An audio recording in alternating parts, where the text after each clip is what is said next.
1993ರಲ್ಲಿ ನನ್ನ ಜೀವನ ಅಲ್ಲೋಲಕಲ್ಲೋಲಾದಂಥ ಒಂದು ವರ್ಷ. ಫುಟ್ಬಾಲನ್ನು ಭವಿಷ್ಯವಾಗಿ ಯೋಚಿಸಿ ಅದಕ್ಕಾಗಿ ಶ್ರಮಪಟ್ಟಂಥ ದಿನಗಳು.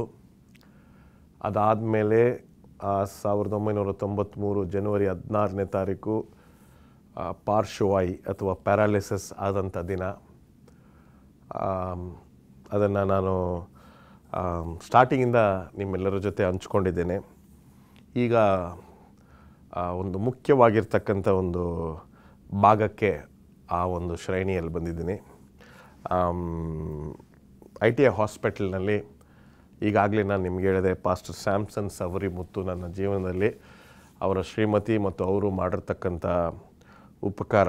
ಅಲ್ಲಿ ನಾನು ಸಿಸ್ಟರ್ ವಿನೋಲಿಯಾ ಅಂತ ಕೂಡ ಒಬ್ಬರಿದ್ದರು, ಜನರಲ್ ವಾರ್ಡ್. ಅವರು ಹುಡುಕಿದೆ, ಅವರು ಸಿಗಲಿಲ್ಲ. ಅವರು ಕೂಡ ಒಂದು ಮುಖ್ಯವಾಗಿರ್ತಕ್ಕಂಥ ಪಾತ್ರವನ್ನು ವಹಿಸಿರ್ತಕ್ಕಂಥವ್ರು. ಡೈಲಿ ಬಂದು ನನ್ನನ್ನು ನೋಡೋರು, ಸಕಾರಾತ್ಮಕವಾಗಿ ಮಾತಾಡೋರು.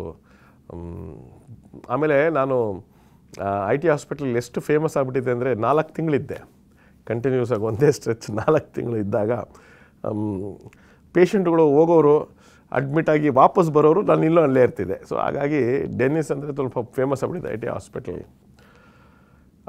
ಆಮೇಲೆ ಇನ್ನೊಂದು ತುಂಬ ಒಂದು ಇರಿಟೇಟಿಂಗ್ ಫ್ಯಾಕ್ಟರ್ ಏನಂತ ಹೇಳಿದ್ರೆ, ನೀವು ಬೆಡ್ ಪೇಷಂಟ್ ಆದಾಗ ಭಾಳಷ್ಟು ಜನರು ನಿಮ್ಮನ್ನು ನೋಡ್ಲಿಕ್ಕೆ ಬರ್ತಾರೆ. ನೋಡ್ಲಿಕ್ಕೆ ಬಂದಾಗ ಏನಾಯಿತು ಅಂತ ನಿಮ್ಮನ್ನು ಕೇಳ್ತಾರೆ. ನೀವು ಕೂಡ ಏನು ಮಾಡಬೇಕು, ಫುಲ್ಲಾಗಿ ಸ್ಟೋರಿ ಹೇಳ್ಬೇಕು ಸ್ಟಾರ್ಟಿಂಗಿಂದ. ಫುಟ್ಬಾಲ್ ಆಡ್ತಿದ್ದೆ, ಕೆಳಗೆ ಬಿದ್ದೆ, ಅಲೆಕ್ಸಾಂಡ್ರ್ ಕ್ಲಿನಿಕ್ ಹೋದೆ, ಅಲೆಕ್ಸಾಂಡ್ರಿಂದ ಸೆಂಟ್ ಜಾನ್ಸಿಗೆ ಬಂದೆ, ಸೆಂಟ್ ಜಾನ್ಸಿಂದ ನಿಮ್ಯಾನ್ಸಿಗೆ ಬಂದೆ. ಆ ಫುಲ್ ಕಥೆನೇ ಹೇಳಿ ಹೇಳಿ ಹೇಳಿ ಹೇಳಿ ಹೇಳಿ ಎಲ್ಲೋ ಒಂದು ಕಡೆ ಜನರಂದರೆ ಅವರ್ಷನ್ ಸ್ಟೂಡ್ ಆಗ್ಬಿಡ್ತು ನನಗೆ. I don't want people to come and see me only. I started hating the church people, especially who ಈ ಚರ್ಚ್ ಪೀಪಲ್ದು ಇನ್ನೊಂದು ಹಿಂಸೆ ಅಂತ ಹೇಳಿದ್ರೆ, ಬರೀ ಶನಿವಾರ ಬರ್ತಿದ್ರು. ಶನಿವಾರ ಮಧ್ಯಾಹ್ನದಿಂದ ರಾತ್ರಿವರೆಗೂ ಹಿಂಸೆ ಮಾಡೋರು. ಈಗ sometimes I don't go C people in the hospital. ಈಗ ನಾನು ಒಂದು ಆರ್ಡಿನ್ ಮಿನಿಸ್ಟರ್ ಆಗಿದ್ದೀನಿ. some of my church members don't like the fact that I don't come and visit them, because I simply did not like people coming and visiting me in the hospital. See, a hospital is a place where you are like, struggling to become all right, and people are coming and wanting to know what happened. ನಮ್ಮ ಭಾರತೀಯ ಸಂಪ್ರದಾಯನ ಏನೋ ಗೊತ್ತಿಲ್ಲ, hospital ಮಲಗಿರ್ತಕ್ಕಂಥವ್ರನ್ನ ಹೋಗಿ ನೋಡಲೇಬೇಕು ಅನ್ನೋ ಒಂದು ಇದು. I don't know, ಇದು ಬೇರೆ ದೇಶಗಳಲ್ಲಿ ನಡೀತದೆ ಏನೋ ಗೊತ್ತಿಲ್ಲ, but I am not for it. Person is broken is leg, is in the hospital, ಅವ್ನಿಗೋಗಿ ಏನಾಯ್ತು ಹೇಳಪ್ಪ, ಎಲ್ಲಿ, ಆಮೇಲೆ ಏನಾಯಿತು ಅಂತ ಇದೊಂಥರ ಇರಿಟೇಷನು. ಸೊ ಹಾಗಾಗಿ ಶನಿವಾರ ಬಂದರೆ I would pretend that I am very sleepy. ಕಣ್ಣು ಮುಚ್ಕೊಂಡು ಫುಲ್ಲು ನಿದ್ರೆ ಮಾಡೋ ಥರ ನಾಟಕ ಮಾಡ್ತಿದ್ದೆ. ಆವಾಗ ನಮ್ಮ ತಂದೆ ತಾಯಿ, ಮಲಗಿದ್ದಾನೆ ಸರ್, ಅವನು ತುಂಬ ಟಯರ್ಡ್ ಆಗಿದ್ದಾನೆ, ಮಲಗಿದ್ದಾನೆ ಅನ್ನೋ ರೀತಿಯಲ್ಲಿ ಹೇಳಿ ಕಳಿಸ್ಬಿಡೋರು. ನೋಡಿ, ಜೀವನದಲ್ಲಿ when you have nothing to lose, ಹಂಗಂದರೆ ಯು ಲಾಸ್ಟ್ ಎವ್ರಿಥಿಂಗ್. ಇನ್ನೇನೂ ಇಲ್ಲ, you don't have anything else to lose. My parents lost all their money, my parents lost all their peace of mind, I have lost my future, I have nothing to lose. ಯಾವನು ಏನು ನೆನೆಸ್ಕೊಂಡ್ರೆ ನಮಗೇನು, ಆ ಒಂದು ಸ್ಟೇಜಿಗೆ ಬಂದ್ಬಿಟ್ಟೆ. So ಈ ಒಂದು ಯೋಚನೆಯಲ್ಲಿ ನಾನು ಆಮೇಲೆ ಒಂದು ವಾರ ನೀವು ಆಸ್ಪತ್ರೆಯಲ್ಲಿದ್ದರೆ ಜನರು ಬರ್ತಾರೆ. ಆಮೇಲೆ ಆ ಫ್ರೆಂಡ್ಸ್ ಸರ್ಕಲ್ ಕೂಡ ಹೋಗ್ತಾ ಹೋಗ್ತಾ ಕಡಿಮೆ ಆಗಿಬಿಟ್ರು ನನ್ನನ್ನು ಬಂದು ನೋಡ್ತಕ್ಕಂಥವ್ರು. ಸೊ ಎಲ್ಲೋ ಒಂದು ಕಡೆ ಭಯಂಕರ ಖಿನ್ನತೆಗೆ ಒಳಗಾಗ್ಬಿಟ್ಟೆ, depression to the highest point. ಆ ಸಂದರ್ಭದಲ್ಲಿ ನಮ್ಮ ತಂದೆ ಬೇಗ ಒಂದು ಶನಿವಾರ ಓಡಿ ಬಂದ್ಬಿಟ್ಟು ಡಾಕ್ಟರ್ ಜಾನ್ ವಿಲ್ಮಾಟ್ ಅವರು ಬಂದಿದ್ದಾರೆ, ಅವರ ಧರ್ಮಪತ್ನಿ ಹತ್ರ.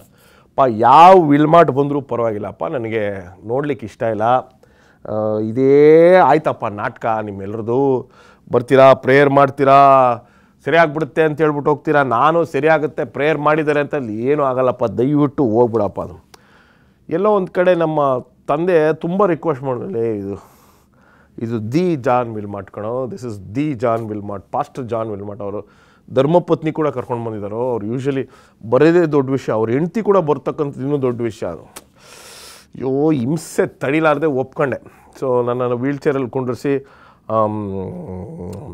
ಜನರಲ್ ವಾರ್ಡಿಂದ ಹೊರಗಡೆ ಕರ್ಕೊಂಡು ಬಂದ್ಬಿಟ್ಟು ಹಾಲ್ವೇ ಆ ಪ್ಯಾಸೇಜಲ್ಲಿ ನನ್ನನ್ನು ಕುಂಡ್ರಿಸಿದ್ರು. ಡಾಕ್ಟರ್ ವಿಲ್ಮಾಟ್ ಬಂದರು. ಡಾಕ್ಟರ್ ವಿಲ್ಮಾಟ್ ಬಂದು, ತಂಬಿ ಎಬ್ಡಿ ಇರ್ಕಿಂಗ, ನನಗೆ ಆನ್ಸರ್ ಮಾಡೋಕ್ಕೂ ಇಷ್ಟ ಇಲ್ಲ. ಏಕೆಂದರೆ ಎಲ್ಲ ಪಾಸ್ಟ್ರುಗಳು ಬರೋದು, ಪ್ರಾರ್ಥನೆ ಮಾಡೋದು, ಸೇಬು ಕಿತ್ಲೆ ಹಣ್ಣು ಯಾವುದೋ ಒಂದು ತಗೊಂಬಂದು ಕೊಡೋದು, ಹೋಗೋದು, ಇದೇ ಆಗಿತ್ತು. ಸೊ ನನಗಿನ್ನೂ ಚೆನ್ನಾಗಿದೆ, ಇವರು ಆ್ಯಪಲ್ ತಂದಿದ್ರು, ಡೈರಿ ಮಿಲ್ಕ್ ಚಾಕ್ಲೇಟ್ ತಂದಿದ್ರು. தம்பி உங்களுக்காக நான் இப்போ ஜெபம் பண்ண போகிறேன், கடவுள் உங்களுக்கு சோம் பண்ணுவார், நீங்கள் எந்திரிச்சு ನಿಪ್ಪೀங்க ಅಂತ ಹೇಳೋದು. ನನಗೆ ಎಲ್ಲಿತ್ತೋ ಏನೋ ಕೋಪ, ಸಡನ್ನಾಗಿ ಕೋಪ ಬಂದ್ಬಿಡ್ತು ನನಗೆ. ನಾನು ನಮ್ಮ ಅಮ್ಮನಿಗೆ ಹೇಳಿದೆ, ಯೇಸು ಸ್ವಾಮಿ ಥರ ಮಾತಾಡ್ತೀನಿ ಅಪ್ಪ, ಪ್ರಾರ್ಥನೆ ಮಾಡ್ತಾನಂತೆ ನಾನು ಎದ್ದು ನಿಂತ್ಕೊಬಿಡ್ತೀನಿ, ಏನಮ್ಮ ಇಂಥವ್ರನ್ನ ಡೈಲಿ ಹಿಂಗೆ ಟಾರ್ಚರ್ ಮಾಡ್ತೀರಾ, ದಯವಿಟ್ಟು ಬೇಗ ಕಳಿಸಮ್ಮ ಅಂತ. ನನಗೆ ಆಮೇಲೆ ಫ್ಲ್ಯಾಶ್ ಆಯಿತು, ವಿಲ್ಮಾಟ್ ಅವರು ಬೆಂಗಳೂರಲ್ಲಿ ಕೆಲಸ ಮಾಡಿದರೆ ಅವ್ರಿಗೆ ಕನ್ನಡ ಬರುತ್ತೆ ಅಂತ. ಬಟ್ ವಿಲ್ಮಾಟ್ ಅವರು ಯಾವುದೇ ರೀತಿಯಾದ ಪ್ರತಿಕ್ರಿಯೆ ತೋರಿಸಲಿಲ್ಲ. தம்பி ஜெபம் பண்ண போகிறோம், ಕಣ್ಣು ಮುಡುಗೆ ಜೆಬಂ பண்ணலாம். ಸರಿ ಇನ್ನೇನು ಮಾಡೋದು, ಬಂದಾಯಿತು, ಪ್ರೇಯರ್ ಮಾಡಲಿ ಅಂಥೇಳಿ ಅವರು ಆತಗೆ ಪ್ರೇಯರ್ ಮಾಡಿದ್ರು. ಕಾರ್ಯಕ್ರಮ ನೋಡ್ತಾ ಇರ್ತಕ್ಕಂಥವ್ರು, ಒಂದು ಜ್ವರ ಬಂದರೆ, ಒಂದು ಜ್ವರ ಹೋಗುವಾಗ ಒಂದು ಫೀಲಿಂಗ್ ಬರುತ್ತೆ ಗೊತ್ತಾ. When you are having fever and the fever is going away after taking tablets, there is a kind of feeling that happens in your body. ಒಂಥರ ಕೋಲ್ಡ್ ಇಲ್ಲ, ಈ ಕಡೆ ಹಾಟ್ ಇಲ್ಲ, ಆ ರೀತಿ ಪಾಸ್ಟರ್ ವಿಲ್ಮಾಟ್ ಇಸ್ ಪ್ರೇಯಿಂಗ್. ಅವ್ರ voice ಸಕ್ಕದಾಗಿರುತ್ತೆ. ಅಂಡ ಸರಾಸರಗಳೇ ಪಡೆತ ಆಂಡವರೇ ಹಂಗೆ ಹಿಂಗೆ ಅಂತ ಪ್ರೇಯರ್ ಮಾಡ್ತವ್ರೆ. ನನಗೆ ಆ ಒಂಥರ ಈ ಜ್ವರ ಹೋದಾಗ, ಜ್ವರ ಬಂದಾಗ ಒಂದು ಫೀಲಿಂಗ್, ದೇಹ ಎಲ್ಲ ಒಂಥರ ಈ ಕೂಡ ಒಂದು ಕಡೆ ಚಳಿ ಆದಂಗಿದೆ, ಒಂದು ಕಡೆ ಸೆಕೆ ಆದಂಗಿದೆ, ಬೆವರ್ತಾ ಇದ್ದೀನಿ. ನನಗೆ ಗೊತ್ತಿಲ್ಲದೆ, without my knowledge, I held, ಅಲ್ಲಿ ಪಕ್ಕದಲ್ಲಿ ಗ್ರಿಲ್ಸ್ ಇತ್ತು, ಆ ಗ್ರಿಲ್ನ ಹಿಡ್ಕೊಂಡು, ಈ ಕಡೆ ವೀಲ್ ಚೇರನ್ನು ಹಿಡ್ಕೊಂಡು, ಲೈಫಲ್ಲಿ ಮೊದಲನೇ ಸಾರಿ after 13-14 months I stood up on my legs. ಈಗ ವಿಷಯ ಏನಂತ ಹೇಳಿದ್ರೆ, ನಾನು ನಮ್ಮ ಅಪ್ಪ ಕಣ್ಮುಚ್ಕೊಂಡು ಪ್ರಾರ್ಥನೆ ಮಾಡ್ತಾರೆ, ನಮ್ಮಮ್ಮ ಅಳ್ತವ್ರೆ ಕಣ್ಮುಚ್ಕೊಂಡು, ಪಾಸ್ಟರ್ ಮಿಸಸ್ ವಿಲ್ಮಾಟ್ ಕಣ್ಮುಚ್ಕೊಂಡಿದ್ದಾರೆ, ಪಾಸ್ಟರ್ ವಿಲ್ಮಾಟ್ ಕಣ್ಮುಚ್ಕೊಂಡಿದ್ದಾರೆ, ಯಾರು ನೋಡ್ತಾ ಇಲ್ಲ. And I am standing. ಈಗ ಐ ಆಮ್ ಸ್ಟ್ಯಾಂಡಿಂಗ್. ಈಗ ಯಾರು ನೋಡಿದ್ರೆ, ಈಗ ಕೂತ್ಬಿಟ್ರೆ ಯಾರು ನಂಬಲಿಲ್ಲ ಅಂದರೆ ಅದು ಬೇರೆ ಭಯ ನನಗೆ. I am afraid. Okay, I am standing, nobody is watching, everybody is closing their eyes. ಆವಾಗ ನಿಂತ್ಕೊಂಡೇ ಇದೆ. ಜೀರ್ಣ ಗುಡುಗುಡು ಅಂತ ಜೀರ್ಣ ಆಯಿತು ಫಸ್ಟ್ ಟೈಮ್. ಯಾಕಂದರೆ ಅಲ್ಲಿವರೆಗೂ ಜೆಲೋಸಿಲ್, ಬರೀ ಜೆಲೋಸಿಲ್ ಕೊಟ್ಟು ಜೆಲೋಸಿಲ್ ಲೀಟ್ರ್ ಲೆಕ್ಕದಲ್ಲಿ ಕುಡಿತಾ ಇದ್ದೆ ನಾನು. ಬಿಕಾಸ್ ಏನು ಚಲನೆ ಇಲ್ಲ, ಏನೂ ಇಲ್ಲ. ಹಂಗೆ ಗ್ರಿಲ್ನ ಹಿಡ್ಕೊಂಡೇ ಇದ್ದೆ. ಲೈಫಲ್ಲಿ ಮೊದಲನೇ ಸರಿ 1.5 ವರ್ಷ ಆದಮೇಲೆ ನಿಂತ್ಕೊಂಡಿದ್ದೀನಿ. ಫಸ್ಟ್ ವಿಲ್ಮಾಟ್ ಕಂಡುಬಿಟ್ರು, ಆಮೇಲೆ ಹೇಳಿದ್ರು, ನಡಪಿಂಗೆ ಪೋಂಗೆ ಅಂತ ಹೇಳ್ಬಿಟ್ಟು ತಿರುಗ್ಬಿಟ್ಟು ಹೋಗ್ಬಿಟ್ರು. ಇನ್ನೂ ಜ್ಞಾಪಕ ಇದೆ, ನನ್ನ ಯೂರಿನ್ ಬ್ಯಾಗು ಕಟ್ಟಾಗಿ ಅವರ ಶೂ ಮೇಲೆಲ್ಲ ಬೀಳುತ್ತೆ. ಇನ್ನೂ ಚೆನ್ನಾಗಿ ವೀಲ್ ಚೇರು ಎಲ್ಲೋ ಸಿಕ್ಕಾಕೊಂಬಿಟ್ಟು ಯೂರಿನ್ ಪ್ಲಾಸ್ಟಿಕ್ ಬ್ಯಾಗ್ ಕಟ್ಟಾಗಿ ಅವರ ಪ್ಯಾಂಟು ಸ್ವಲ್ಪ ಅವರ ಶೂ ಮೇಲೆಲ್ಲ ಬೀಳುತ್ತೆ. ಏನು ಪ್ರತಿಕ್ರಿಯೆ ತೋರಿಸಲ್ಲ. ಸರಿಯಾಯಿಡು, ಈಗ ಶೀಘ್ರ ನಡಪಿಂಗೆ ಅಂಥೇಳಿ ಹೋಗ್ಬಿಟ್ರು. ಆವತ್ತಿಂದ ನಾನು ನಡಿಲಿಕ್ಕೆ ಶುರು ಮಾಡಿದೆ. ನಮ್ಮ ಸೆವೆಂತ್ ಡೇ ಅಡ್ವೆಂಟಿಸ್ಟ್ ಚರ್ಚಲ್ಲಿ ಮಿರಾಕಲ್ ಮಿನಿಸ್ಟ್ರಿ ಅಥವಾ ಈ ಥರ ಪ್ರೇಯರ್ ಮಿನಿಸ್ಟ್ರಿ ಮಾಡಿ ಜನರನ್ನು ನಡೆಸ್ತಕ್ಕಂಥದ್ದು, ಇದೆಲ್ಲ ನಡೀತದ ಇಲ್ವಾ ಅಂತ ಒಂದು ಪ್ರಶ್ನೆಗೆ ಆವತ್ತು ಪಾಸ್ಟರ್ ವಿಲ್ಮಾಟ್ ಉತ್ತರ ಕೊಟ್ಟರು. ನಮ್ಮ ಸತ್ಯ ಸಭೆಯಲ್ಲಿ ಇದು ಕೂಡ ನಡೀತದೆ ಅಂತ. ನನ್ನ ಹತ್ರ ಸರ್ಟಿಫಿಕೇಟ್ ಇದೆ, ಡಾಕ್ಟರ್ ಗೌರಿಶಂಕರ್ ಕೊಟ್ಟಿರ್ತಕ್ಕಂಥದ್ದು, this person will never walk again ಅಂತ. ಆದರೆ ಡಾಕ್ಟರ್ ಜಾನ್ ವಿಲ್ಮಾಟ್ ಅವರು ದೇವರ ಮನುಷ್ಯ ಬಂದು ಹೇಳಿದ್ರು, ಯು ವಿಲ್ ವಾಕ್ ಅಗೇನ್ ಅಂದರು. ಸೊ ದೇವರು ಅದ್ಭುತ ಸ್ವರೂಪನು.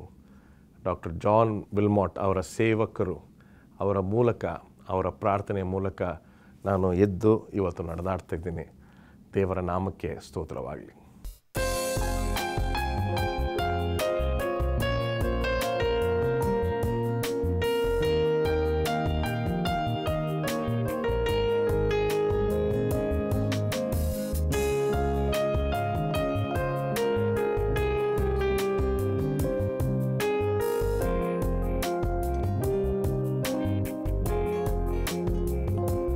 ಯೇಸುವೇ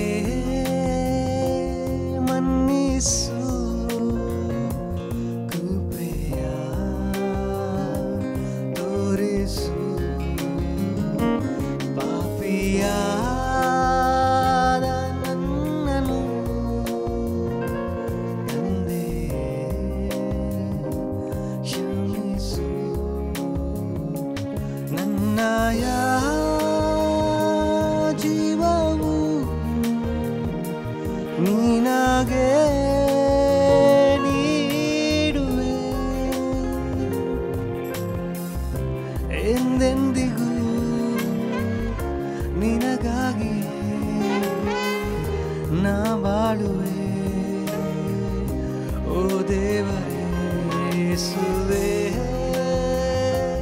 ಮನ್ನಿಸು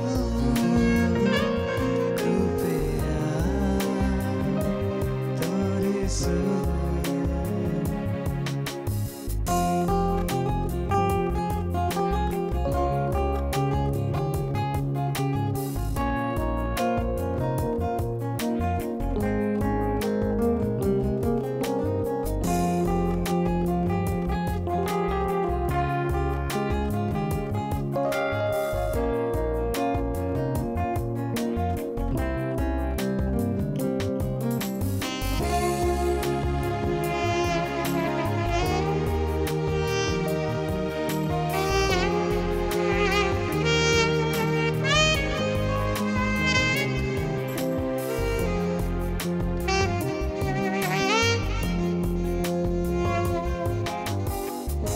ನಿನ್ನಿಂದ ನಾ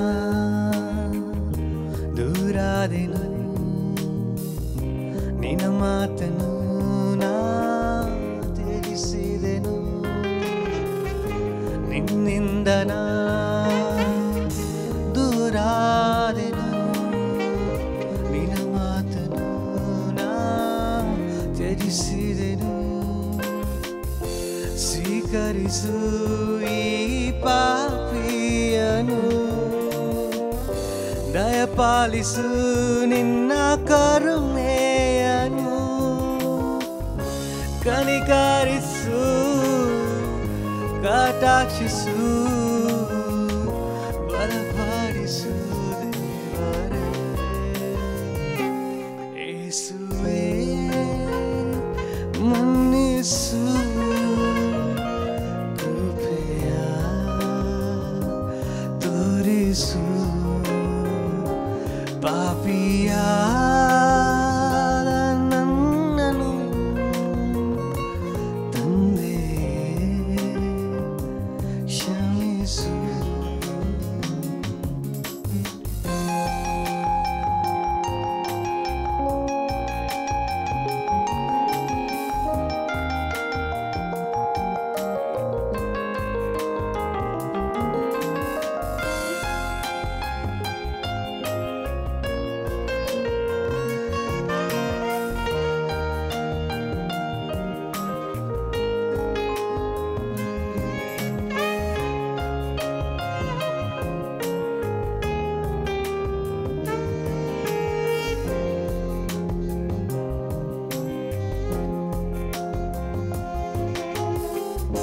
ನಾ ಹಾಡುವೆ ನಾ ಸಾರುವೆ ನನ್ನ ಪಾಪವೆಲ್ಲ ನೀ ಕ್ಷಮಿಸಿದೆ. ನಾ ಹಾಡುವೆ ನಾ ಸಾರುವೆ ನನ್ನ ಪಾಪವೆಲ್ಲ ನೀ ಕ್ಷಮಿಸಿದೆ. ನಿನ್ ವಾಕ್ಯದಂತೆ ಬದುಕುವೆನು, ನಿನ್ ಚಿತ್ತದಂತೆ ನಡೆಯುವೆನು. ಪರೀಕ್ಷಿಸು ಪ್ರೇರೇಪಿಸು ಬಲಪಡಿಸು ದೇವರೇ. ಯೇಸುವೇ ಮನ್ನಿಸು ಕೃಪೆಯ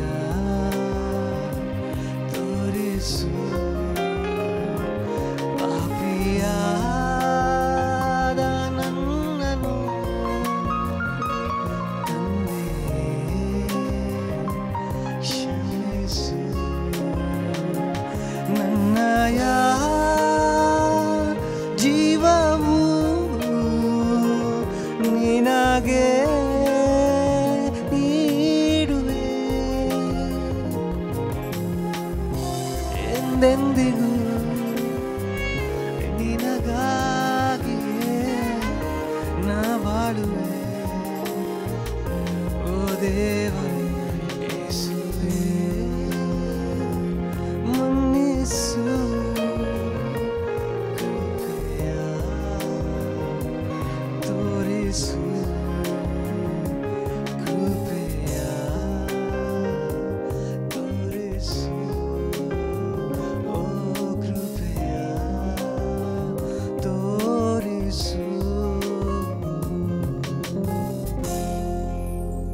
ನಮಸ್ಕಾರ ದೇವರ ಮಕ್ಕಳೇ, ಯೇಸು ಕ್ರಿಸ್ತನ ಮಧುರ ನಾಮದಲ್ಲಿ ನಿಮ್ಮೆಲ್ಲರಿಗೂ ಆದರದ ಸ್ವಾಗತವನ್ನು ಈ ಕಾರ್ಯಕ್ರಮಕ್ಕೆ ನಾನು ಬಯಸುತ್ತೇನೆ. ನ್ಯೂ ಬಿಗಿನಿಂಗ್ಸ್, ನೂತನವಾಗಿರ್ತಕ್ಕಂಥ ಆರಂಭಕ್ಕಾಗಿ ನಾವೆಲ್ಲರೂ ನಮ್ಮ ಕ್ರೈಸ್ತಿಯ ದರ್ಜೆಯನ್ನು ಇನ್ನೂ ಉನ್ನತವಾಗಿರ್ತಕ್ಕಂಥ ಮಟ್ಟಕ್ಕೆ ತೆಗೆದುಕೊಂಡು ಹೋಗಬೇಕು ಎಂಬತಕ್ಕಂಥ ಉದ್ದೇಶದ ಮೇರೆಗೆ ಈ ನ್ಯೂ ಬಿಗಿನಿಂಗ್ ಎಂಬತಕ್ಕಂಥ ಶೀರ್ಷಿಕೆಯನ್ನು ನಾವು ಶುರು ಮಾಡಿದ್ದೇವೆ. ದೇವರು ಅದ್ಭುತವಾಗಿ ನಮ್ಮೆಲ್ಲರನ್ನು ನಡೆಸಿದ್ದಾನೆ. ಎಲ್ಲೋ ಒಂದು ಕಡೆ ಮಾರ್ಪಾಡು ಹೊಂದದೆ, ಬದಲಾವಣೆಯನ್ನು ಹೊಂದದೆ, ಭಾಳ ವರ್ಷಗಳಿಂದ ನಾವು ಇದೇ ರೀತಿಯಾಗಿದ್ದೇವೆ ಎಂಬತಕ್ಕಂಥ ಆಲೋಚನೆಯಲ್ಲಿರ್ತಕ್ಕಂಥವರಿಗೆ ಈ ಸಂದೇಶ. ಈ ನೂತನವಾಗಿರ್ತಕ್ಕಂಥ ಮಾರ್ಪಾಡನ್ನು ಹೊಂದಲು ಸಂದೇಶಕ್ಕೆ ಹೋಗೋಣ. ಸಂದೇಶಕ್ಕೆ ಹೋಗುವ ಮುನ್ನ ಒಂದು ಪ್ರಾರ್ಥನೆಯನ್ನು ಮಾಡಿ ಪವಿತ್ರಾತ್ಮನ ಸಹಾಯವನ್ನು ಬೇಡೋಣ. ಪವಿತ್ರಾತ್ಮನ ಸಹಾಯವಿಲ್ಲದೆ ಸಂದೇಶವು ನಮ್ಮನ್ನು ಮುಟ್ಟುವುದಿಲ್ಲ. ಪ್ರಾರ್ಥನೆ ಮಾಡೋಣ. ನಮ್ಮನ್ನು ಬಹಳವಾಗಿ ಪ್ರೀತಿ ಮಾಡುವಂಥ ನಮ್ಮ ಪರಮ ತಂದೆಯೇ, ಪ್ರೀತಿ ಸಾಗರನೇ, ಸಂಪೂರ್ಣನೇ, ಕರುಣಾನಿಧಿಯೇ, ಈ ಸಮಯದಲ್ಲಿ ಈ ಸಂದೇಶದ ಮೂಲಕ ನಮ್ಮ ಜೊತೆ ನೀನು ಮಾತನಾಡಿ ಇದನ್ನು ನಾವು ಅರ್ಥ ಮಾಡಿಕೊಂಡು ನಮ್ಮ ಕ್ರೈಸ್ತಿಯ ದರ್ಜೆಯನ್ನು ಇನ್ನೂ ಉನ್ನತವಾಗಿರ್ತಕ್ಕಂಥ ಸ್ಥಾನಕ್ಕೆ ತೆಗೆದುಕೊಂಡು ಹೋಗುವಂತೆ ನೀನೇ ಆಶೀರ್ವದಿಸಿ ಬಲಪಡಿಸಿ ನಡೆಸಿಕೊಡಬೇಕೆಂದು ಯೇಸು ಕ್ರಿಸ್ತನ ದಿವ್ಯನಾಮದಲ್ಲಿ ಆಶೀರ್ವಾದವನ್ನು ಬೇಡಿ ಹೊಂದಿದ್ದೇವೆ ನಮ್ಮ ತಂದೆಯೇ, ಆಮೇನ್. ದೇವರ ಮಕ್ಕಳೇ, ಈ ದಿನದ ಸಂದೇಶಕ್ಕಾಗಿ ನಮ್ಮ ಸತ್ಯವೇದಗಳನ್ನು ವಿಮೋಚನಾ ಕಾಂಡ 14ನೆಯ ಅಧ್ಯಾಯಕ್ಕೆ ನಾವು ತೆರೆಯುವುದಾದರೆ, ಚಿಕ್ಕ ವಯಸ್ಸಿನಿಂದ ನನ್ನನ್ನು ತುಂಬ ಆಕರ್ಷಣೆಗೆ ಒಳಪಡಿಸಿರ್ತಕ್ಕಂಥ ಒಂದು ಘಟನೆಯನ್ನು ನಾವು ಇಲ್ಲಿ ನೋಡ್ತೀವಿ. ಕೆಂಪು ಸಮುದ್ರವನ್ನು ದಾಟುವುದು. ಈ 2025ನೇ ಇಸವಿಯಲ್ಲಿ ನಾವು ಕಾಲಿಟ್ಟಿರುವಾಗ ಈ ಆಧುನಿಕ ಲೋಕದಲ್ಲಿ ಇರ್ತಕ್ಕಂಥ ಕಷ್ಟಗಳು ಅನೇಕ. ಒಂದು ಕಡೆ ಸಾಲ ಇರಬಹುದು, ಒಂದು ಕಡೆ ಮುರಿದೋಗಿರ್ತಕ್ಕಂಥ ಸಂಬಂಧಗಳಿರಬಹುದು, ಒಂದು ಕಡೆ ಅನಾರೋಗ್ಯ ಇರಬಹುದು. ಈ ಎಲ್ಲವನ್ನ ಯಾವ ರೀತಿ ದಾಟೋದು ಎಂಬತಕ್ಕಂಥ ವಿಷಯವನ್ನು, ಇಲ್ಲಿ ನಡೆದಿರ್ತಕ್ಕಂಥ ಒಂದು ಘಟನೆಯನ್ನು ನಾವು ಮಾತನಾಡಿ ಇದರಿಂದ ನಾವು ಆಶೀರ್ವಾದವನ್ನು ಪಡೆಯೋಣ. ಕೆಲವು ದಿನಗಳ ಹಿಂದೆ ಯೂಟ್ಯೂಬ್ನಲ್ಲಿ ನಾನು ಇದನ್ನು ನೋಡ್ತಾ ಇದ್ದೆ. ಕೆಂಪು ಸಮುದ್ರದ ಕೆಳಭಾಗದಲ್ಲಿ, ಸಮುದ್ರದ ತೀರದಲ್ಲಿ ಚಕ್ರದೋಪಾದಿಯಲ್ಲಿ ಚಕ್ರಗಳ ಒಂದು ಗುರುತು ಇರ್ತಕ್ಕಂಥದ್ದನ್ನು ಅಲ್ಲಿ ಹೋಗಿರ್ತಕ್ಕಂಥವರು ಕಂಡುಹಿಡಿದಿದ್ದಾರೆ. ಸೊ ಈ ಕೆಂಪು ಸಮುದ್ರದ ಘಟನೆ ನಿಜವಾಗಿ ನಡೆದಂಥ ಘಟನೆ ಎಂಬತಕ್ಕಂಥ ವಿಚಾರವನ್ನು ಹೇಳಿ ಆನಂತರ ನಾವು ಘಟನೆಯ ಒಳಗಡೆ ಹೋಗೋಣ. ಇಲ್ಲಿ ನಾವು ನೋಡುವಾಗ ಇಸ್ರಾಯೇಲ್ರು ಬಂಧನದಲ್ಲಿ ಇರುವಂಥದ್ದನ್ನು ನಾವು ಈಗಾಗಲೇ ತಿಳಿದುಕೊಂಡಿದ್ದೇವೆ. ಬಂಧನದಲ್ಲಿ ಇದ್ದಂಥ ಇಸ್ರಾಯೇಲ್ರನ್ನು ದೇವರು ತನ್ನ ಮಗನಾದ ಮೋಶೆಯ ಮೂಲಕ ಬಿಡುಗಡೆಯನ್ನು ಹೊಂದಿ ಐಗುಪ್ತ ದೇಶದಿಂದ ಆ ಒಂದು ವಾಗ್ದಾನದ ದೇಶಕ್ಕೆ ಹೋಗುವಂಥ ದಾರಿಯಲ್ಲಿ ಕೆಲವೇ ದಿನಗಳಲ್ಲಿ ಅವರು ಎದುರಿಸಿದಂಥ ಒಂದು ಘಟನೆ. ಈ ಒಂದು ಘಟನೆಯು ಈಗಾಗಲೇ ನಾನು ಹೇಳಿರುವ ರೀತಿಯಲ್ಲಿ ಎಲ್ಲರನ್ನ ಆಕರ್ಷಣೆಗೆ ತರುವಂಥ ಒಂದು ಘಟನೆ. ಕೆಂಪು ಸಮುದ್ರದ ಮುಂದೆ ಇಸ್ರಾಯೇಲ್ರು ಬಂದು ಸೇರಿದಾಗ ಅಲ್ಲಿರ್ತಕ್ಕಂಥ ಒಬ್ಬ ಸಣ್ಣ ಹುಡುಗ ಎಲ್ಲೋ ದೂರದಲ್ಲಿ ಧೂಳಿನ ಒಂದು ಮೇಘವು ಎದ್ದು ಬರುವುದನ್ನು ಕಾಣ್ತಾನೆ. ಆವಾಗ ಅವರಿಗೆ ಅರಿವಾಯಿತು, ಫರೋಹನ ಸೈನ್ಯವು ಅವರ ಹಿಂದೆ ಬಿದ್ದಿದೆ, ಇಲ್ಲಿ ಮುಂದೆ ಕೆಂಪು ಸಮುದ್ರವಿದೆ. There is the army of Pharaoh in the back and there is a Red Sea in the front. Many a times we all have this problem of facing two great enemies on both the sides.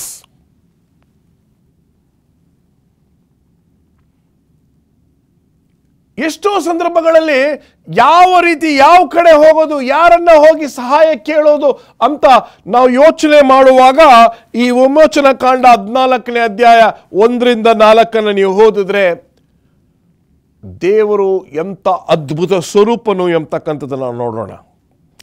ಇಲ್ಲಿ ದೇವರು ಅಸಾಧ್ಯವಾಗಿರ್ತಕ್ಕಂಥ ಒಂದು ಸಂದರ್ಭಕ್ಕೆ ನಮ್ಮನ್ನು ತೆಗೆದುಕೊಂಡು ಬರ್ತಾರೆ. God leads us into the impossible situations. ಈ ಒಂದು ಅಸಾಧ್ಯವಾಗಿರ್ತಕ್ಕಂಥ ಸನ್ನಿವೇಶಕ್ಕೆ ದೇವರು ನೋಡಿ, ಲೇಖಕರು ಈ ರೀತಿ ಬರೀತಾರೆ, God deliberately led the Israelites to the edge of the Red Sea where escape seemed impossible. ಇದೇನಪ್ಪ ಇದು? ದೇವರೇ ಕೆಂಪು ಸಮುದ್ರಕ್ಕೆ ಅವರನ್ನು ಕರೆದುಕೊಂಡು ಬಂದು ಇಲ್ಲಲ್ಲಿ ತಪ್ಪಿಸ್ಕೊಳ್ಳಕ್ಕೆ ಸಾಧ್ಯನೇ ಇಲ್ಲ ಎಂಬತಕ್ಕಂಥ ಸನ್ನಿವೇಶವನ್ನ ದೇವರೇ ಏರ್ಪಡಿಸಿದ್ರ. ಇಲ್ಲಿ ಒಂದು ವಿಷಯ ಚೆನ್ನಾಗಿ ಜ್ಞಾಪಕ ಇಟ್ಕೋಬೇಕು. ದೇವರು ನಮ್ಮನ್ನ ಒಂದು ಸನ್ನಿವೇಶಕ್ಕೆ ತೆಗೆದುಕೊಂಡು ಹೋದರೆ ಆ ಸನ್ನಿವೇಶವನ್ನು ನಾವು ಯಾವ ರೀತಿ ನಮ್ಮ ಪ್ರತಿಕ್ರಿಯೆಯನ್ನು ನೀಡ್ತೀವಿ ಅಂತಕ್ಕಂಥದ್ದು ತುಂಬ ಮುಖ್ಯ. ನಮ್ಮ ನಂಬಿಕೆ ಎಷ್ಟಾಗಿದೆ ಎಂಬತಕ್ಕಂಥ ವಿಷಯ ಅದು ತುಂಬ ಮುಖ್ಯ. ಸಡನ್ ಆಗಿ ಒಂದು ಸಾಲ, ಸಡನ್ ಆಗಿ ಒಂದು ಲಾಸ್. ಕೆಲವು ದಿನಗಳ ಹಿಂದೆ ಒಂದು ಸ್ನೇಹಿತನ ಮನೆ ಮಳೆಯ ಕಾರಣದಿಂದ ಕುಸಿದು ಬಿದ್ದೋಯ್ತು. ಹಳೆ ಬಿಲ್ಡಿಂಗ್ ಆಗಿತ್ತು. And the building collapsed because of excessive rain. ಆ ಹುಡುಗ,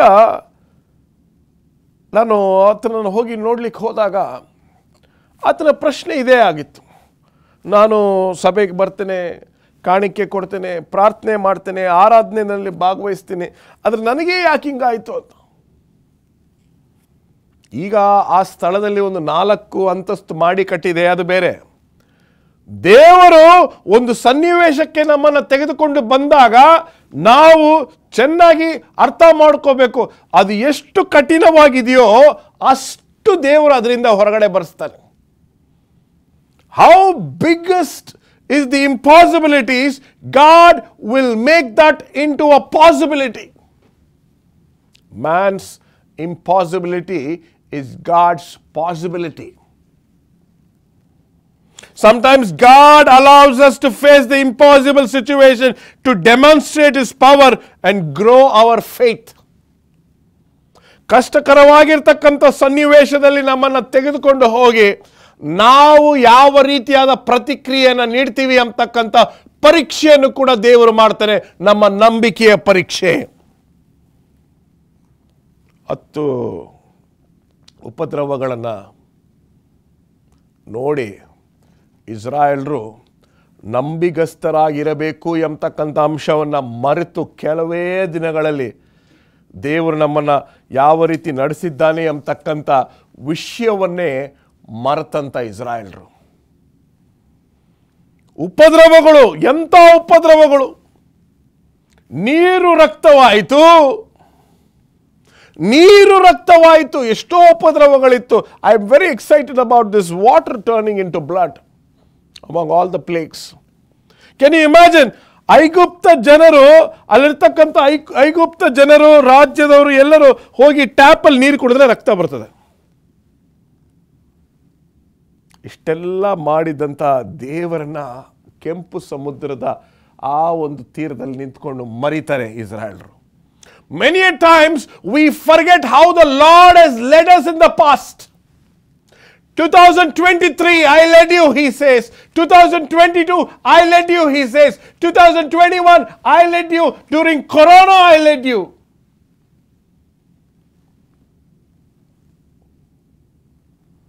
God leads us into impossible situations to make us understand that He is a very powerful God.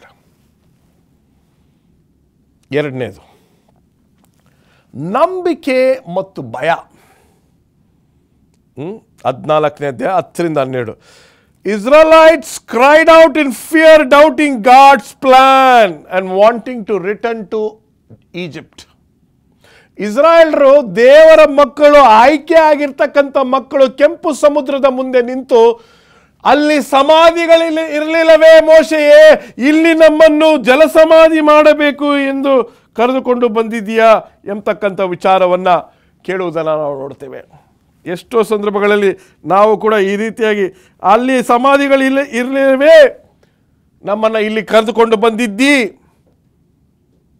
Faith versus fear. Israelites cried out unto the Lord, doubting God's plan. ನಾವೆಲ್ಲರೂ ಎಷ್ಟೋ ಸಂದರ್ಭಗಳಲ್ಲಿ ದೇವರ ನಡೆಸುವಿಕೆಯನ್ನು ನಾವು ಯಾವತ್ತೂ ಅನುಮಾನ ಪಡಬಾರ್ದು, ಗೊಣಗಬಾರ್ದು. ಇಸ್ರಾಯೇಲ್ರು ಇದರಲ್ಲಿ ವಿಷಯ ಏನಂತ ಹೇಳಿದ್ರೆ, ಅವರು ಎಷ್ಟು ಗೊಣಗ್ತಾ ಇದ್ರು ಅಂತ ಹೇಳಿದ್ರೆ, ನಂಬಿಕೆಯೇ ಇಲ್ಲದೇ ಇರತಕ್ಕಂಥ ರೀತಿಯಲ್ಲಿ ಅವರು ಗೊಣಗ್ತಾ ಇದ್ರು.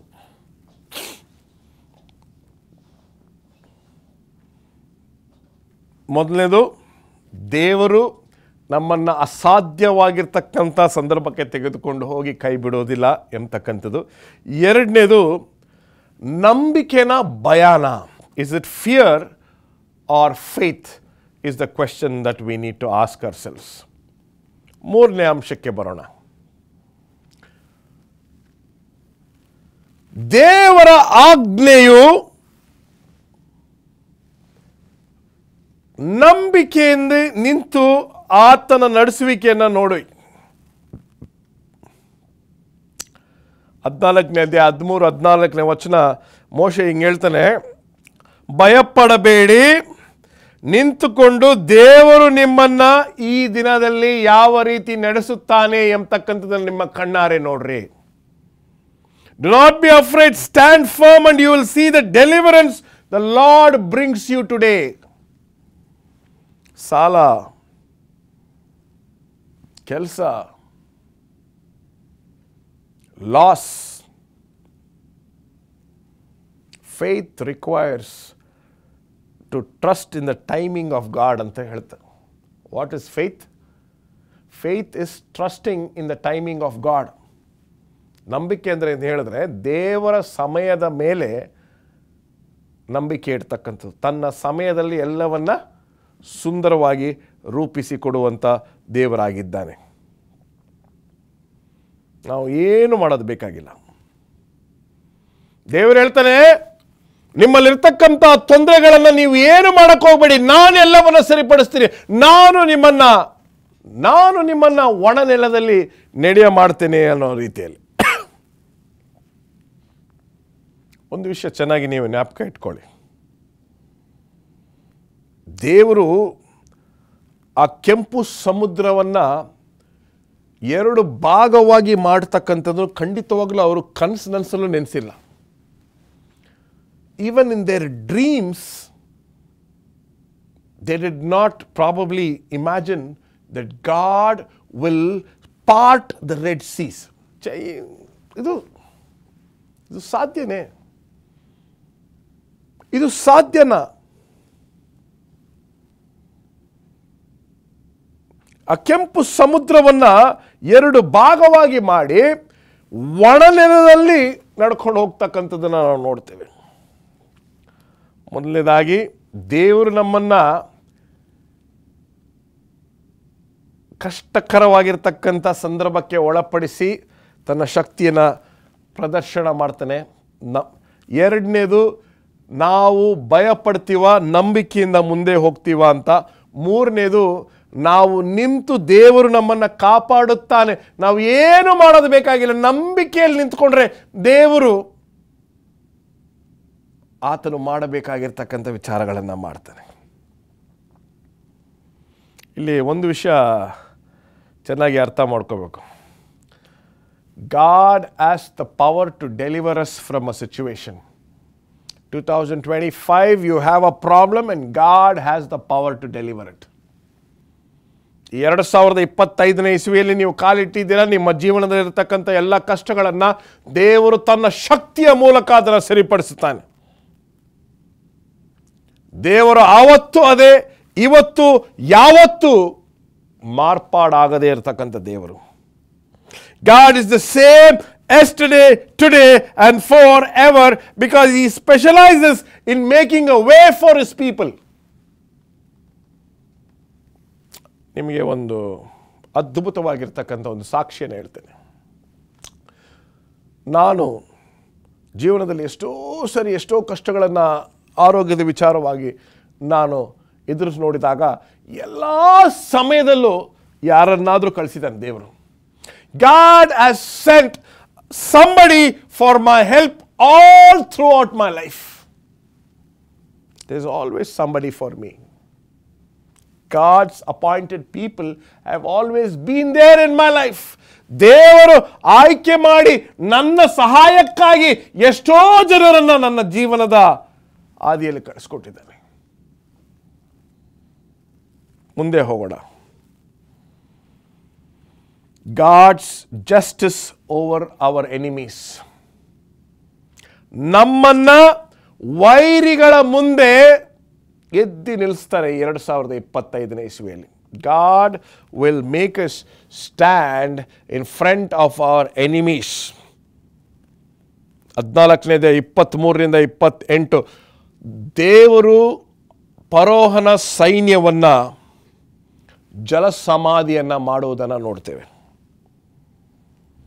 ಜಲಸಮಾಧಿ ಮಾಡಿ ಇಸ್ರಾಯೇಲರು ಅವರ ವೈರಿಗಳು ತಮ್ಮ ಕಣ್ಣು ಮುಂದೆ ಸಾಯುವುದನ್ನು ನೋಡುವುದನ್ನು ನೋಡ್ತೇವೆ. ಎಷ್ಟೋ ಸಂದರ್ಭಗಳಲ್ಲಿ ನಮ್ಮ ಕೆಲಸದ ಸ್ಥಳ ಇರಬಹುದು, ವೈರಿಗಳು ಸುಮ್ಮನೆ ಉದ್ಭವ ಆಗಿಬಿಡ್ತವೆ. ನಾವೇನು ಮಾಡಿರಲ್ಲ. ಆಫೀಸ್ ಮ್ಯಾನೇಜರ್ ನಮ್ಮನ್ನು ನೋಡಿದ್ರೆ ಆಗೋದಿಲ್ಲ, ಆಫೀಸ್ ಡೈರೆಕ್ಟ್ರಿಗೆ ನಮ್ಮ ನೋಡಿದ್ರೆ ಆಗೋದಿಲ್ಲ, ಲೀವ್ ಕೊಡೋದಿಲ್ಲ, ಭಾಳಷ್ಟು ತೊಂದರೆಗಳು. ಕೆಲಸನೇ ಮಾಡದೇ ಇರ್ತಕ್ಕಂಥವ್ರಿಗೆ ಒಳ್ಳೆಯ ಹೆಸರು ಸಿಗುತ್ತೆ, ಕೆಲಸ ಮಾಡ್ತಕ್ಕಂಥವ್ರಿಗೆ ಯಾವುದೇ ರೀತಿಯಾದ ಒಂದು ನ್ಯಾಯ ಸಿಗೋದಿಲ್ಲ. ದೇವರು ಹೇಳ್ತಾನೆ, ಫರೋಹನ ಸೈನ್ಯವನ್ನು ಇಸ್ರಾಯೇಲರ ದೃಷ್ಟಿಯ ಮುಂದೆ ನಾಶ ಮಾಡುವುದನ್ನು ನೋಡ್ತೇವೆ. ದೇವರ ಮಕ್ಕಳೇ,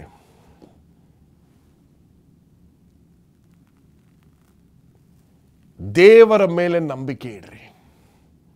Put your trust in the Lord in this 2025. ದೇವರು ಅದ್ಭುತವಾಗಿ ಇಲ್ಲಿಯವರೆಗೂ ನಡೆಸಿದ್ದಾನೆ, ಇನ್ನು ಮುಂದೆಯೂ ನಡೆಸ್ತಾನೆ ಎಂಬತಕ್ಕಂಥ ನಂಬಿಕೆಯನ್ನು ನೀವು ಯಾವತ್ತೂ ಮರಿಬೇಡಿ. ಒಂದು ಮುಖ್ಯವಾಗಿರ್ತಕ್ಕಂಥ ಅಂಶವನ್ನು ಹೇಳಿ ಮುಕ್ತಾಯಕ್ಕೆ ಹೋಗೋಣ. Trusting God in the face of impossible circumstances leads us for spiritual growth. ಚೆನ್ನಾಗಿ ಜ್ಞಾಪಕ ಇಟ್ಕೊಳ್ಳಿ. ಇದರಿಂದ ಹೊರಬರಲು ಸಾಧ್ಯವೇ ಇಲ್ಲದೇ ಇರತಕ್ಕಂಥ ಸನ್ನಿವೇಶದಲ್ಲಿ ನಾವು ಹೊರ ಬಂದಾಗ ನಮ್ಮ ಆತ್ಮಿಕ ದರ್ಜೆಯು, ನಂಬಿಗಸ್ತಿಕೆಯ ಒಂದು ಜೀವನವು ಹೆಚ್ಚಾಗುತ್ತದೆ ಎಂಬತಕ್ಕಂಥ ವಿಚಾರವನ್ನು ನೀವು ಚೆನ್ನಾಗಿ ಅರ್ಥ ಮಾಡ್ಕೊಳ್ಳಿ. ನಮ್ಮೆಲ್ಲರ ಜೀವನದಲ್ಲಿ ಕೆಂಪು ಸಮುದ್ರ ಇದೆ. There is a Red Sea for all of us to cross. There is a Pharaoh's army in all of our lives. ನಮ್ಮೆಲ್ಲರ ಜೀವನದಲ್ಲಿ ಒಂದು ಕೆಂಪು ಸಮುದ್ರ ಮುಂದೆ ಇದೆ. ನಮ್ಮೆಲ್ಲರ ಜೀವನದಲ್ಲಿ ಒಂದು ಫರೋಹನ ಸೈನ್ಯ ನಮ್ಮ ಹಿಂದೆ ಇದೆ. The question is, how do we react to it? ಇಲ್ಲಿ ಸನ್ನಿವೇಶ ಏನಂತ ಹೇಳಿದ್ರೆ, ನಾವು ಯಾವ ರೀತಿ ಅದಕ್ಕೆ ಪ್ರತಿಕ್ರಿಯೆ ನೀಡ್ತೀವಿ ಅಂತ.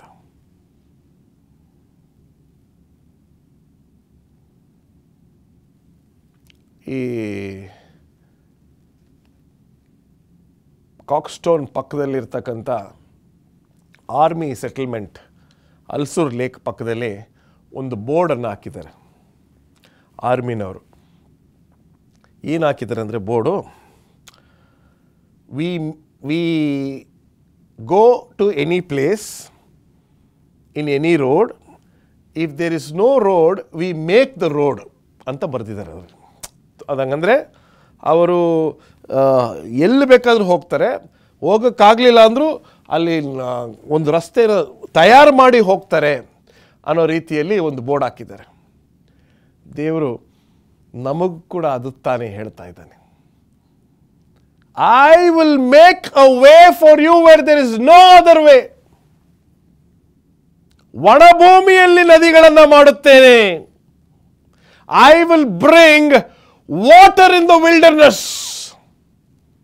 ದೇವರು 2025ನೇ ಇಸವಿಯಲ್ಲಿ ನಮಗೆ ಕೊಡ್ತಾ ಇರ್ತಕ್ಕಂಥ ಅತಿ ಮುಖ್ಯವಾಗಿರ್ತಕ್ಕಂಥ ಒಂದು ಸಂದೇಶವೇನೆಂದೇಳಿದ್ರೆ, ನಾನು ಒಣಭೂಮಿಯಲ್ಲಿ ನೀರನ್ನು ತರುತ್ತೇನೆ. ದೇವರ ಮಕ್ಕಳೇ, ಇಲ್ಲಿಯವರೆಗೂ ನಡೆಸಿದ್ದಾನೆ, ಇನ್ನು ಮುಂದೆಯೂ ನಡೆಸುತ್ತಾನೆ. ಕಿಂಚಿತ್ತು ಅಪನಂಬಿಕೆ ಬೇಡ. ಒಣ ನೆಲದ ಮೇಲೆ he will make you walk on the dry land. You simply have to put your rod on the water. ನಿಮ್ಮ ಕೋಲನ್ನು ಆ ಒಂದು ಕಷ್ಟದ ಮೇಲೆ ಹಿಡ್ರಿ. ಆ ಕೋಲು ನೀರನ್ನು ಮುಟ್ಟಿದಾಗ 2 ಭಾಗವಾಗಿ ಒಣ ನೆಲದಲ್ಲಿ ನೀವು ನಡೀತೀರ. ನೀನಂತೂ ಭಯಪಡಬೇಡ, ನೀನಂತೂ ಭಯಪಡಬೇಡ, ನೀನಂತೂ ಭಯಪಡಬೇಡ ಎಂದು 365 ಸಾರಿ ಬರೆದಿರ್ತಕ್ಕಂಥದ್ದು ಈ ಕಾರಣದಿಂದ. ಇಲ್ಲಿಯವರೆಗೂ ನಡೆಸಿದ್ದೇನೆ, ಇನ್ನು ಮುಂದೆಯೂ ನಡೆಸುತ್ತೇನೆ. ಒಣ ನೆಲದ ಮೇಲೆ ನಿನ್ನನ್ನು ನಡೆಸುತ್ತೇನೆ. ಆ ವಾಗ್ದಾನದ ದೇವರು ನಿಮ್ಮನ್ನು ಆಶೀರ್ವದಿಸಲಿ. ಆಮೇನ್.